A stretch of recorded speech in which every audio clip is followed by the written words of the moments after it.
পাতের কাছে বসলি আর উঠে এলি, কিছুই তো খেলি না ইন্দু। একটু দুধ এনে দি, চুমুক দিয়ে খেয়ে ফেল মা, খিদেই নইলে যে সারা হয়ে যাবি। এখন না মা, পরে খাবো খন। পরে আর কখন খাবি মা? পর কি আর আছে? জামাইয়ের খাওয়া হলে সবাই তোকে আবার ছেঁকে ধরবে, তখন কি আর খেতে পারবি? এক্ষুনি খেয়ে নে। আমার কিছু খেতে ইচ্ছে করছে না মা। তা কি আমি বুঝি না মা? তবু খেতে হবে। রাস্তায় তুই খিদে কষ্ট পাচ্ছিস ভেবে আমি এখানে কি করে থাকবো বল দেখি? তুই একটু দুধ খা ইন্দু, লক্ষ্মী মা আমার।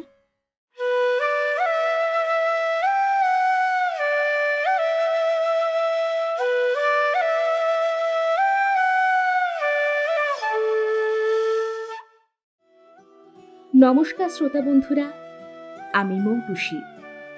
বাংলার গল্পগাথায় আপনাদের স্বাগত জানাই। আমাদের আজকের নিবেদন কথা সাহিত্যিক মানিক বন্দ্যোপাধ্যায়ের লেখা ছোট গল্প যাত্রা।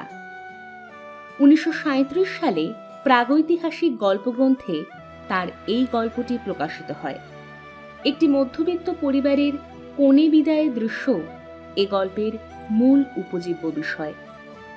বিদায়ের সময় সদ্য বিবাহিতা মেয়েটি এবং তার চারপাশের মানুষদের মানসিক দোলাচল লেখক নিখুঁতভাবে ফুটিয়ে তুলেছেন। চলুন তাহলে শুরু করা যাক আজকের গল্প যাত্রা।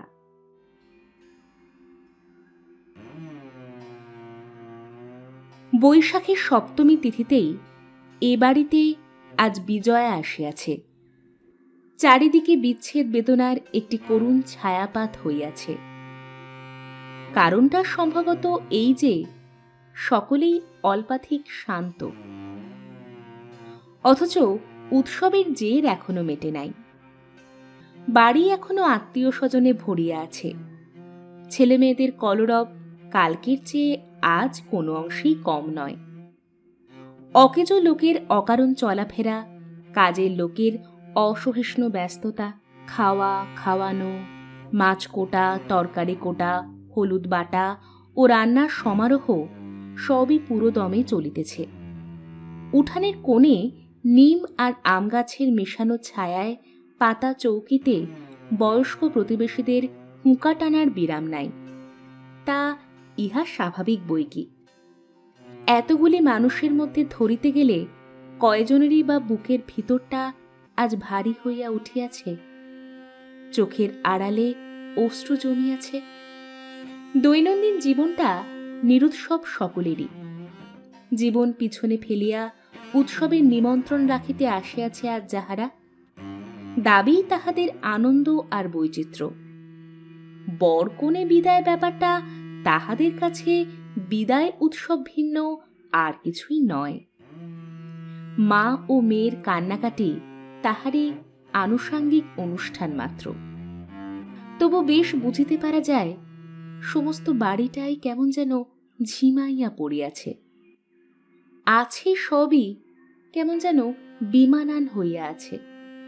খানিক আগে কুড়াইয়া পাওয়া মালকোষকে ঠিকমতো আয়ত্ত করিতে না পারিয়া সানাই এখন এই বেলা 11টার সময় সহসা পুরবি ধরিয়া ফেলিয়াছে। অনাবশ্যক দীর্ঘ টানগুলির মধ্যে পুরবিত্ব কিছুটা কম থাকিলেও বিলাপ আছে প্রচুর। সদর দরজার দুই পাশে কলাগাছ দুটি পাতা এলাইয়া নিস্তেজ হইয়া পড়িয়াছে। একটি মঙ্গল কলসের আম্রপল্লব কাল বোধহয় ছাগলেই অর্ধেক খাইয়া ফেলিয়াছিল। এখনো পর্যন্ত তাহা বদলাইয়া দেওয়া হয় নাই, আর হইবেও না। আর আধ ঘণ্টা পরে বাড়ির দুয়ারে মঙ্গল কলসেরই বা কি প্রয়োজন? তাহাতে অক্ষত আম্রপল্লব না থাকিলেই বা কি আসিয়া যাইবে?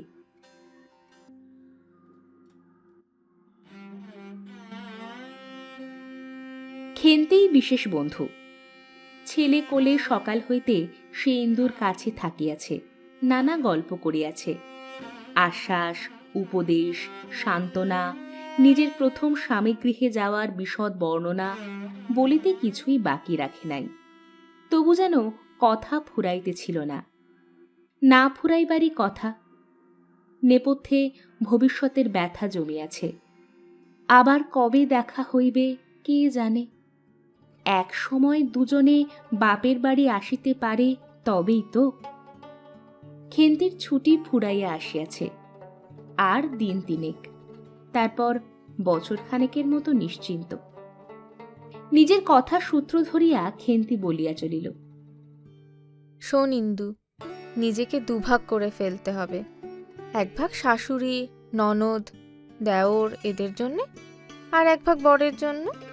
যদি দেখি শাশুড়ি ননদ একটু বেশি বেশি সত্তর ভাবছে, প্রথম প্রথম বরের ভাগটা ছোট করে ওদের ভাগটা বড় করে ফেলবি। তোর বরকে ভালোই মনে হলো, অল্পই তুষ্ট থাকবে। ভালো না ছাই, কি লজ্জাতেই ফেলিয়াছিল কাল। আড়ি পাতার ব্যাপার জানে না, কোন দেশের মানুষ ও। হাসিস কিলো? ও বাড়ির পুষি বেড়ালটার পর্যন্ত যখন মন জুগিয়ে চলতে হবে, তখন টের পাবি। এবার অবশ্য তেমন ভাবনা নেই।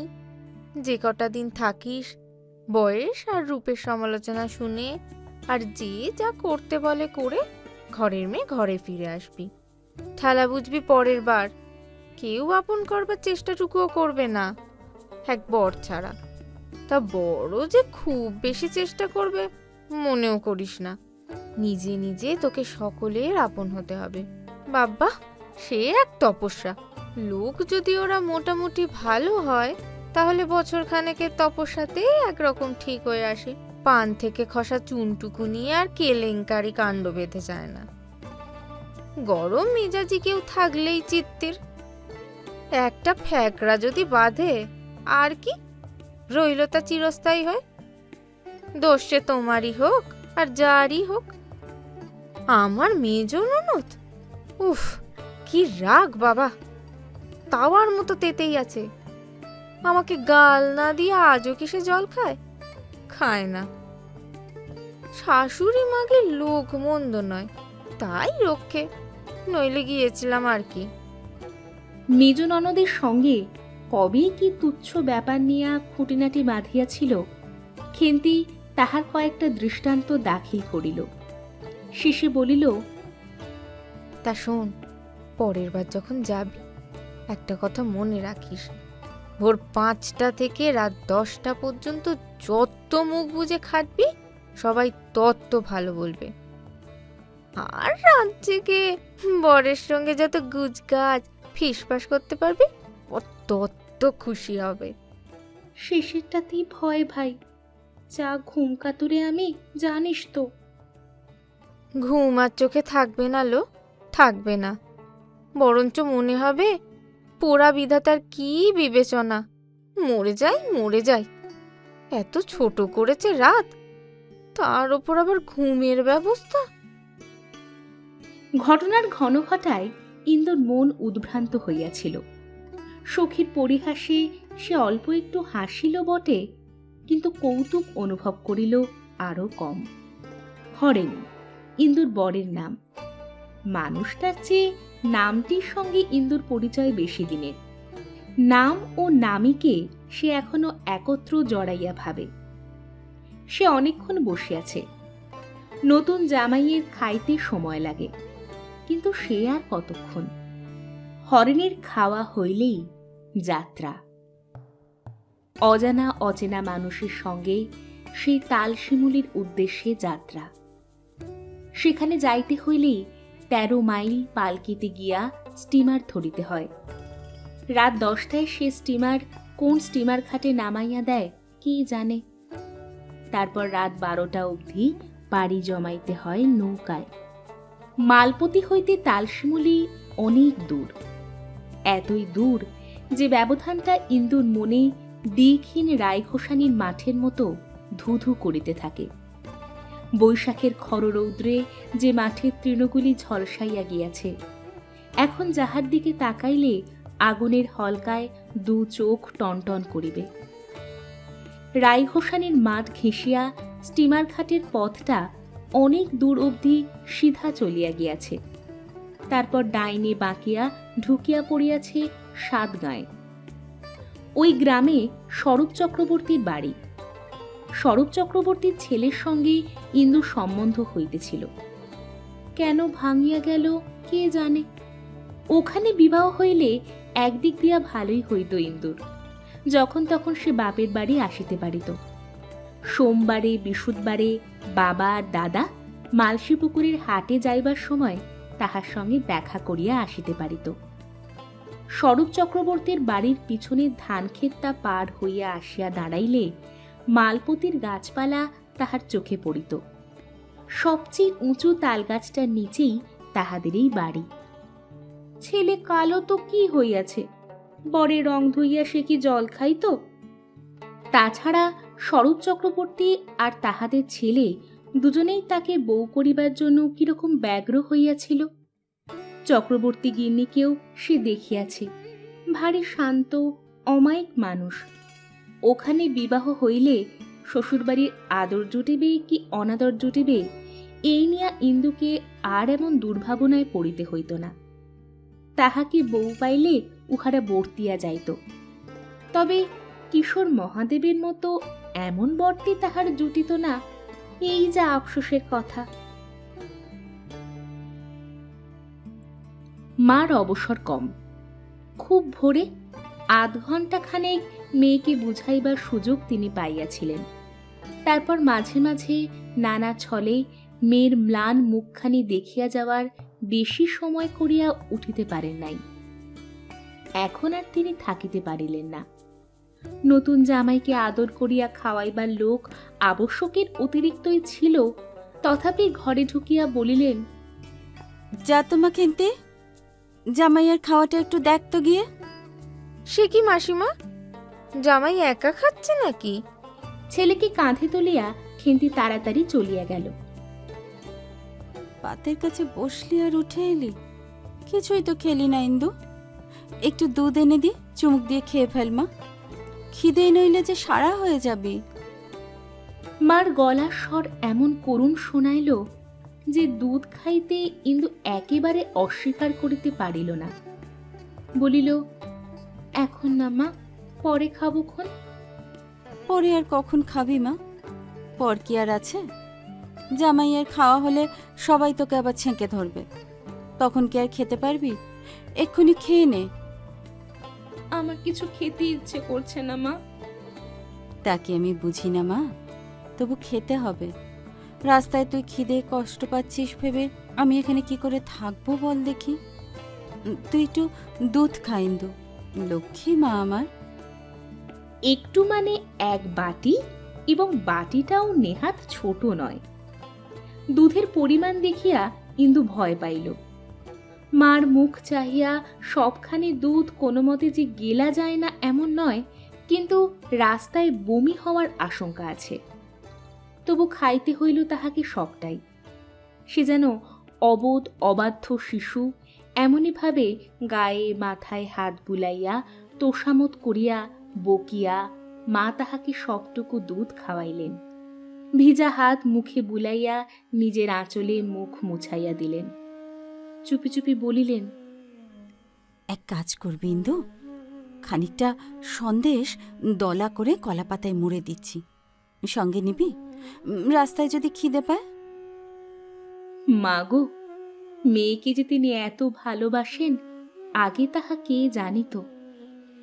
দুদিন আগেও ইহাকে কারণে অকারণে কত মুখ ঝামটা দিয়াছেন, কত লাঞ্ছনা করিয়াছেন। সেসব কথা ভাবিলেও আর চোখ ফাটিয়া জল আসিতে চায়। দেখিতে দেখিতে মেয়ের দেহ দীঘল হইয়া উঠিল।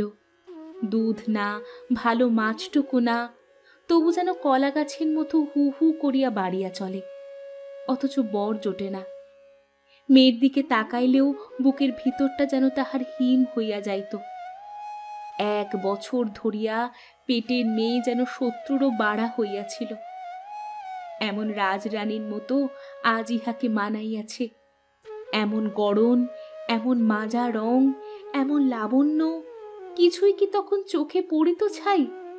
মনে হইত এমন কুরূপা মেয়ে ভূভারতে আর জন্মায় নাই। চিবুক ধরিয়া উঁচু করিয়া মা ইন্দুর লজ্জিত মুখখানি অতৃপ্ত নয়নে চাহিয়া দেখিয়া ভাবিলেন, বড় অন্যায় হইয়াছিল। বিনা দোষে মুখ বুজিয়া কত দুঃখই এ মেয়ে তাহা সহিয়াছে। বিন্দুর বেলা সাবধান থাকিবেন, আর অমন করিয়া যখন তখন বকিবেন না, যা তা খোঁটা দিবেন না। আশ্চর্য এই, মেয়ে যে প্রায় আধা আধি সর্বনাশ করিয়া চলিল, এ কথা মার মনেও পড়িল না। ১৩ বিঘা ধানের জমি একেবারেই গিয়াছে। স্বামী পুত্র লইয়া মাথা গুঁজিবার এই ঠাঁইটুকু ১১০০ টাকায় বাঁধা পড়িয়াছে। কত মাস, কত বছর ধরিয়া স্বামীর অল্প আয়ের অধিকাংশ গ্রাস করিয়া এবারে মুক্ত হইবে কে জানে। কেমন করিয়া সংসার চলিবে, ৫-৬ বছর পরেই বিন্দুর বিবাহ দিতে হইবে, তখন কি উপায় হইবে, এসব ভাবিলেও মাথা ঘুরিয়া যাওয়ার কথা। মা কিন্তু এখনো সব কিছুই ভাবিতেছিলেন না। ভাবিবার সময় অনেক জুটিবে। মেয়ে যে আজ তাহার মহা সমারোহে পর হইয়া যাইতেছে। ইন্দু আস্তে আস্তে জিজ্ঞাসা করিল, হ্যাঁ মা, খোকার ঘুম ভাঙেনি? জানি নে, ওর দিকে তাকাবারও সময় পেয়েছি কি সকাল থেকে? সময় মতো ওষুধও আজ বোধহয় খাওয়ানো হয়নি। আমি খাইয়েছি ওষুধ। বিকালে ডাক্তারবাবুকে আরেকবার আনিও মা, দেখে আসি খোকাকে একবার। ওদিকের ছোট ঘরটিতে ৫-৬ বছরের একটি ছেলে শুইয়াছিল। ৭-৮ দিন ক্রমাগত জ্বরে ভুগিয়া জীর্ণশীর্ণ হইয়া পড়িয়াছে। ৭ মাইল দূরের গ্রাম হইতে ডাক্তারকে বার দুই আনা হইয়াছিল। জ্বরটা তিনি ঠিক ধরিতে পারেন নাই, কিন্তু ২-৪ দিনের মধ্যে কমিয়া যাইবে বলিয়া খুব জোরালো আশ্বাস ও ঝাঁঝালো ওষুধ দিয়াছেন। খোকা জাগিয়া চুপ করিয়া শুইয়াছিল। মাকে দেখিয়া কাঁদিতে আরম্ভ করিয়া দিল। তাহার ক্ষুধা পাইয়াছে, সে সন্দেশ খাইবে। আজ দিদি চলে যাবে, আজকেই তুই সন্দেশ খাবি খোকা? দিদিকে তুই ভালোবাসিস নে বুঝি? তুই কাঁদিস তো ইন্দু, খুব কাঁদিস পালকিতে উঠে। আমি দিদির সঙ্গে যাব। যাস, আগে তবে বার্লি খা। বার্লি না খেলে দিদি সঙ্গে নেবে না। নিবি ইন্দু? ইন্দু কান্না চাপিয়া বলিল, না। মা বার্লি আনিতে চলিয়া গেলেন। এই ঘরখানা খুবই ছোট, পুরনো চাঁছের বেড়া, বিবর্ণ টিনের চাল। এক কোণে এক বোঝা প্যাকাটি ঠেস দিয়া রাখা হইয়াছিল। কখন কাত হইয়া পড়িয়াছে। বাঁশের তৈরি চৌকির তলে সারি সারি গুড়ের হাঁড়ি সাজানো। দরজার বাহিরেই বাড়ির কিষান গরুর জন্য বিচালি কাটে। ঘরের মধ্যে খড়ের টুকরা উড়িয়া আসিয়া পড়িয়াছে। এই ঘরেই খোকা জন্মিয়াছিল। ইন্দু সহসা সে কথা মনে পড়িয়া গেল। তাহার আকস্মিক ও অপরিমিত আশঙ্কার মধ্যে যুক্তির সম্পূর্ণ তিরোভাব ঘটিল। মনে হইল, বিবাহের গোলমালে রোগা ছেলেটাকে যে এ ঘরে সরাইয়া আনা হইয়াছে, তাহাতে বোধহয় নিয়তির হাত ছিল। ফলটা হয়তো ইহার শুভ হইবে না। মনে মনে ইন্দু ভয় পাইল। কয়েক সেকেন্ডের কল্পনায় সে যেন ভয়ঙ্কর একটা দুঃস্বপ্ন দেখিয়া ফেলিয়াছে। কুলুঙ্গিতে ৩-৪টা ওষুধের শিশি। চোখ তুলিয়া ইন্দু সেগুলি ভালো করিয়া নিরীক্ষণ করিল। ওপরের তাকে খোকার ময়লা রবারের বলটা কে যেন তুলিয়া রাখিয়াছে। ভগবানের বুড়োটে খেয়ালের ঠিক ওপরেই খোকার ছেলে খেলা। তোর বলটা তাকে কে তুলে রাখলে রে খোকা? গদাইদা রেখেছে। খেলিতে খেলিতে খোকার যখন হাত ব্যথা হইয়া গেল, গদাইদা তখন বলটা তুলিয়া রাখিল। শুয়ে শুয়ে বল খেলা বিচ্ছিরি না দিদি? হ্যাঁ। আচ্ছা খোকা, বল খেলতে তুই খুব ভালোবাসিস না? বল খেলিতে ভালোবাসে না কে? বাসেই তো। দাঁড়া তবে, আসবার সময় পোড়াবাড়ি ঘাটের সেই মনোহারি দোকান থেকে তোর জন্য 2টো বল কিনে আনবো। তেমন বল তুই কখনো দেখিসনি খোকা। তোর এটা তো ছোট্ট, সেগুলি এর ঠিক 2 হবে, দেখিস। আর সাদা যেন ধপ ধপ করছে। ভালো হয়ে একসঙ্গে 3টে বল নিয়ে মজা করে খেলবি, কেমন? একটু উৎসুক উদ্গ্রীব সুরেই ইন্দু কথাগুলি বলিল। বলের বর্ণনা শুনিয়া খোকার লুব্ধতা চরমে উঠিয়া যাইবে এরকম একটা আশা যেন তাহার আছে। তাহার ফিরিয়া আসা অবধি বলের লোভে খোকা অশুভকে ঠেকাইয়া রাখিবে এমন যুক্তিহীন কথাও ইন্দু আজ এই একান্ত অসময়ে সম্ভব মনে না করিয়া পারিল না। ঘরের পিছনেই ছিটাল। গোটা দুই কণ্টকাকীর্ণ বাবলা গাছের গোড়া হইতে ডোবার পাড়টা ঢালু হইয়া নামিয়া গিয়াছে। ডোবায় এখন জল নাই, শুধু আগাছা আর কাদার একটু তলানি। একটা চাপা বাষ্পীয় দুর্গন্ধ ওখান হইতে উঠিয়া আসিতেছিল। কি যেন পচিয়া গিয়াছিল, এখন রোদের তেজে শুকাইয়া উঠিতেছে। ইন্দুর মনে পড়িল বছর 3 আগে মার যখন কঠিন অসুখ হইয়াছিল, তখন খোকাকে কাছে লইয়া শুইয়া প্রথম কয়েক রাত্রি যে গন্ধে তাহার ঘুম আসে নাই, এই দুর্গন্ধ যেন তাহারই অনুরূপ। আজ দুপুরে সেই কটি রাত দুপুরের নিরুপায় ক্রোধ ও বিরক্তি যেন স্পষ্ট অনুভব করা যায়। এতক্ষণে ইন্দুর ভালো করিয়া কান্না আসিল, উচ্ছল উচ্ছ্বসিত কান্না। চাপিবার চেষ্টা করিয়াও সে চাপিতে পারিল না। খোকাকে ভীত ও সন্ত্রস্ত করিয়া তুলিয়া সে কাঁদিতে আরম্ভ করিয়া দিল।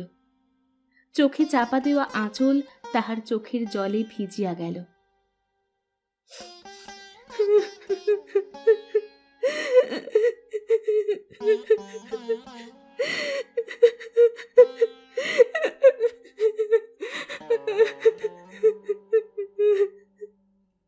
কিন্তু বেশিক্ষণ সে কাঁদিল না। অল্প সময়ের মধ্যেই শ্রান্ত ও নিস্তেজ হইয়া থামিয়া গেল। মনে হইল একটু ঘুমাইতে পারিলে সে যেন বাঁচিত।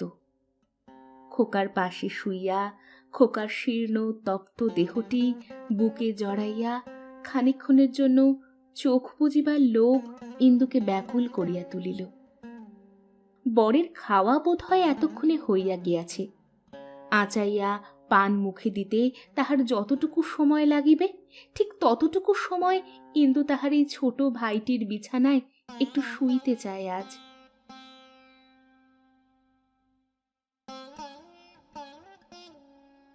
বিদায় সত্যই সমারোহের ব্যাপার।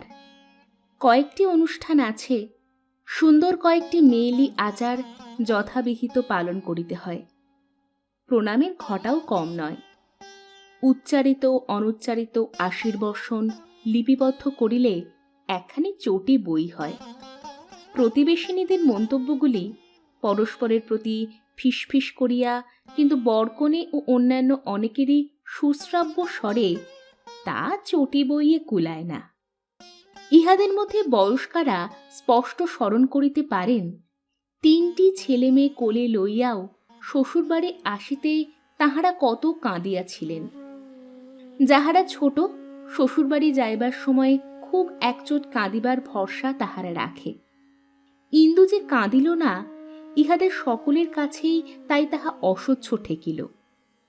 শব্দ করিয়া না কাঁদুক, ঘন ঘন চোখও কি মুছিতে পারে না মেয়েটা? দেখলে রাঙামাসি, মেয়ে ধাড়ি করে বিয়ে দেবার ফলটা একবার দেখলে? বর পেয়ে পড়তেছেন, এক ফোঁটা জল নেই গা মেয়ের চোখে। রাঙামাসি আবার কি দেখবে কালো পিসি? ওর চোখ দুটোর দিকে তুমিই চেয়ে দেখো। সকাল থেকে কেঁদে কেঁদে চোখ যে ওর জবা ফুল হয়ে আছে, এ তো কানাও দেখতে পায়। কি জানি বাছা, কেঁদে না রাত জেগে চোখ জবা ফুল হয়েছে। আজকালকার মেয়ে, তোরাই ওসব ভালো বুঝিস। মুখ মুছিবার ছলে হরেন হাসি গোপন করে। অথচ যে চোখ দুটির জবা ফুল হওয়া নিয়ে এই কৌতুক, তাহা ঘোমটার আড়ালে গোপন রহিয়াই থাকে। সে চোখে জল না কাজল, ঘোমটা না তুলিলে তাহা নজরে পড়ে না। তাই পুরনো মুখে ঘোমটাই এখানে দ্রষ্টব্য। ঘোমটা তুলিবার কৌতূহল ইহাদের কম। স্বামী গৃহে পা দিবা মাত্র সেখানকার আবাল বৃদ্ধ বনিতার মধ্যে যে কৌতূহলের প্রাচুর্য, ইন্দুর মুখখানিতে মুহুর্মুহু সিঁদুর ছড়াইয়া দিতে থাকিবে। রওনা হওয়ার সময় হইয়া আসে, কিন্তু বিদায় দিয়াও বিদায় দেওয়া হয় না। বরকর্তা তাগিদ দিতে দিতে উষ্ণ হইয়া ওঠেন।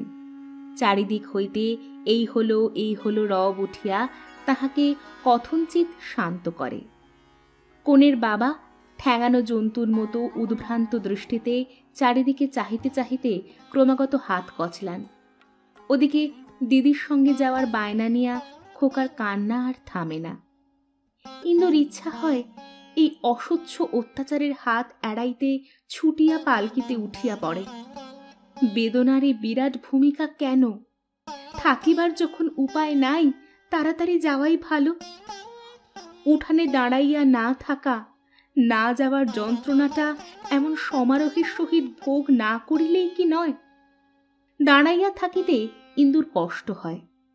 সর্বাঙ্গ যেন অবশ হইয়া আসিতেছে। অঙ্গন লগ্ন ছায়াটি ইন্দু দেখিতে পাইতেছে, তাহাও ঘোমটার ভিতর দিয়া কয়েক হাত পরিধির মধ্যে অংশটুকু। কিন্তু মাথার ওপরে যে প্রকাণ্ড আম গাছটি চাঁদোয়ার মতো নিজেকে ডালপালায় ছড়াইয়া দিয়াছে, তার সর্বাঙ্গ ছাইয়া মুকুলের সমারোহ সে স্পষ্ট কল্পনা করিতে পারে। আষাঢ়ের শেষাশেষি এ গাছের ফল পাকিবে। খাইয়া শেষ করা যায় না এত ফল। কি জানে সে তখন থাকিবে কোথায়? খোকা কাঁদিতেছে, খুব আস্তে কাঁদিতেছে। পায়ের নিচের ঘন ছায়া কেমন গাঢ় নীল হইয়া উঠিল। ঘোমটার প্রান্ত হইতে একটা ধোঁয়াটে কুয়াশা উঠান পর্যন্ত নামিয়া যাইতেছে। তবু খোকা কাঁদিতেছে। অনেক দূরে তালশিমুলির চেয়ে অনেক দূরের ঝিঝির ডাকের মতো কেমন ঝিমাইয়া ঝিমাইয়া খোকা কাঁদিতেছে।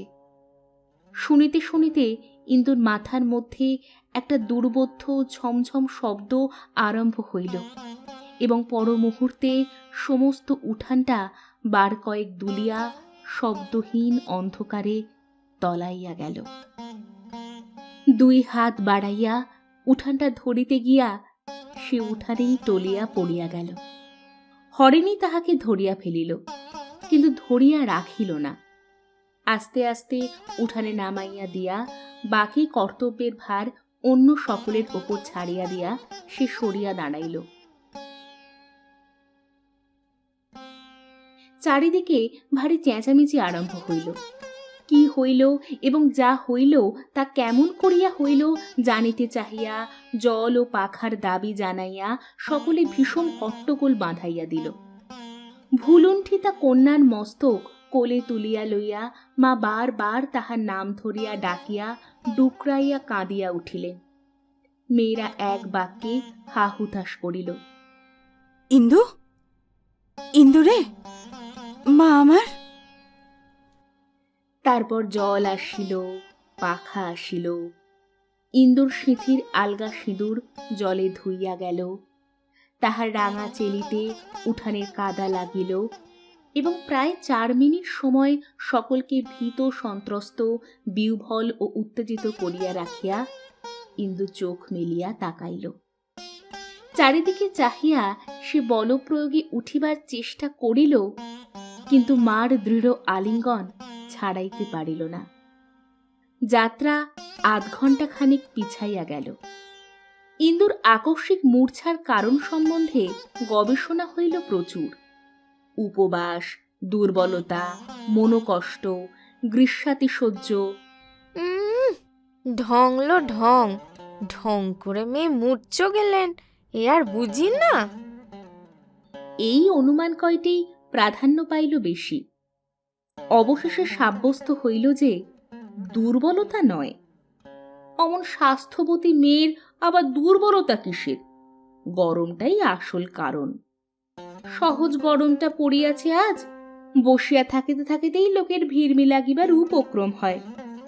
ছেলের বাবা কিন্তু গরমের অপরাধটা মানিয়া লইয়া মেয়ের বাবাকে অত সহজেই রেহাই দিলেন না। বলিলেন, এ কি কাণ্ড মশাই, ফাঁকি দিয়ে একটা মৃগী রোগীকে ঘাড়ে চাপালেন। আগে মৃগী যোগী নয়, জীবনে আর কখনো ফিট হয়নি। আজ গরমে। গরম? কিসের গরম? গরম বলিয়া ফিট হইবে নাকি? বলি, গরম লাগিল কি একা আপনার মেয়ের? কই, এই তো এতগুলো মানুষ আছে এখানে, আর কারো তো ফিট হলো না বেয়ামশাই। পাত্রপক্ষের জনৈক মাতব্বর যোগ দিলেন। বেহায়া মশাই বলুন দাদা। বাহ, এই যে দিনে ডাকাতি। এ সমস্তের আর জবাব কি? ক্রুদ্ধ বৈবাহিকের সামনে বিপাকে পড়া নৌকার মতো ইন্দুর বাবা টলমল করিতে লাগিলেন। তাঁর বংশ মৃগীরোগীর বংশ নয়, শুধু এই অস্বীকৃতির হালে কোনো মতে সামলানো গেল না। রফা হইল ৩০০ টাকায়। বরের বাবা পাষণ্ড নন, মূর্ছার ব্যারাম আছে বলিয়াই পুত্রবধূকে তিনি ত্যাগ করিতে পারিবেন না। চিকিৎসা করিয়া বউকে তিনি আরাম করিবেন। মেয়ের চিকিৎসার খরচ মেয়ের বাবা যৎকিঞ্চিৎ আগাম দিবেন, ইহা কিছুমাত্র অসঙ্গত নয়। তা নিশ্চয় নয়, কিন্তু সঙ্গতি? মুখর জনতার মধ্যে নির্বাক হইয়া দাঁড়াইয়া থাকিয়া ইন্দুর বাবা ভাবিতে লাগিলেন যে মেয়ের শুভ বিবাহে শুভ যে কাহার হইল তাহাই ভাবনার বিষয়।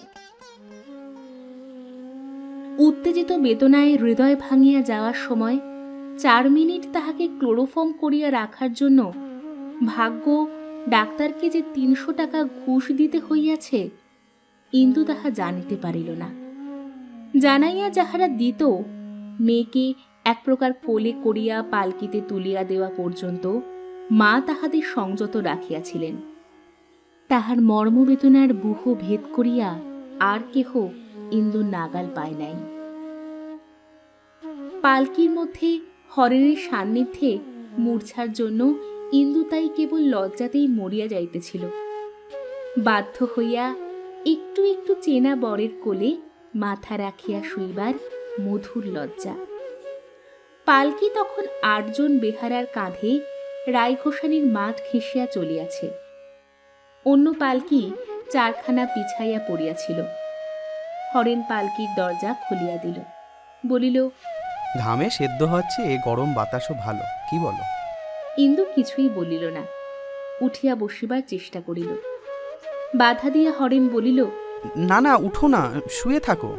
ইন্দু জড়াইয়া জড়াইয়া বলিল, আপনার আপনার কষ্ট হচ্ছে। একদিকে তরুলতাহীন প্রান্তর, অন্যদিকে গ্রাম ও ক্ষেত খামার। ইহারি মধ্য দিয়া অসময়ের যাত্রী দুটি এমনি ভাবে সর্বপ্রথম পরস্পরের সুখ সুবিধার কথা ভাবিতে আরম্ভ করিল। পালকি বেহারাদের পায়ে পায়ে যে ধুলা উঠিল, রায়ঘোষানির মাঠের বাতাস তাহা কোন দিকে উড়াইয়া দিতে লাগিল, তাহাদের চিহ্ন মাত্র রহিল না। এ গায়ের নাম জানো ইন্দু? আসবার সময় শুনেছিলাম, ভুলে গেছি। খানিক পরে পালকি 7 গাঁয়ে প্রবেশ করিল। হরেন জিজ্ঞাসা করিল। পালকির কোণে জড়সড় ইন্দু জবাব দিল, 7 গাঁ। গ্রামটিকে ভালো করিয়া দেখিবার জন্য হরেন পালকির বাহিরে মুখ বাড়াইল। দেখিল একটি ময়রার দোকানের পরে পথের ধারে প্রকাণ্ড একটি বকুল গাছের তলে একটি কালো ছেলে দাঁড়াইয়া আছে। তাহার হাতে একখানা বই। বকুল গাছের ছায়ায় বসিয়া বই পড়িতে পড়িতে পালকির শব্দ শুনিয়া ছেলেটি কৌতূহল বশে উঠিয়া দাঁড়াইয়াছে। হরেন এইরূপ অনুমান করিল। তারপর আরো কত গ্রাম, কত মাঠ পার হইয়া সন্ধ্যার একটু আগে পালকি স্টিমার ঘাটে পৌঁছিল। স্টিমার তখন সবে আসিয়া নোঙর ফেলিয়াছে। নদীর ওপর তীরে একটি চিতা প্রায় নিবিয়া আসিতেছিল। আঙুল বাড়াইয়া দেখাইয়া হরেন বলিল, পথে চিতা দেখলে শুভ হয়, তোমায় আমায় মনের খুব মিল হবে, হবে না? পথে চিতা দেখলে শুভ হয়, তোমায় আমায় খুব মনের মিল হবে, হবে না? যেন পথে চিতা না দেখিলে তাহাদের মনের মিল হইতে বাকি থাকিত। শুনছিলেন গল্পকার মানিক বন্দ্যোপাধ্যায় রচিত যাত্রা। গল্পটি ভালো লেগে থাকলে লাইক, কমেন্ট ও শেয়ার করবেন। এরকম গল্প আরও শুনতে আমাদের চ্যানেলটি সাবস্ক্রাইব করুন। পাশে বেল আইকনটি অবশ্যই প্রেস করবেন কিন্তু, যাতে কোনো নোটিফিকেশন মিস না হয়। তবে আসি বন্ধুরা, আবার আসবো বাংলা সাহিত্যের অন্য কোনো ক্লাসিক নিয়ে। ভালো থাকবেন, ভালোবাসায় থাকবেন।